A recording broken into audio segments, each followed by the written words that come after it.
一位基督徒發現佢身邊嘅一位冇宗教信仰嘅朋友，正係閱讀一本名為《如何才能夠令上帝愛你》嘅書。可能今日好多人仲會認為上帝嘅愛係需要用人嘅努力或者善行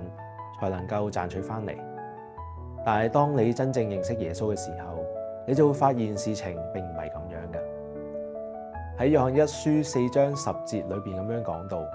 不是我們愛上帝，乃是上帝愛我們，差他嘅兒子為我們嘅罪作咗挽回祭，這就是愛了。喺聖經中，上帝對人類最深切嘅愛就係耶穌基督喺十字架上邊所作出嘅犧牲，而一切都係佢主動俾我哋人類噶，我哋係冇需要做任何嘅事情，耶穌基督已經係將佢付出咗俾我哋。呢一份既主動、無條件而又神聖嘅愛，唔知道你願唔願意擁有呢？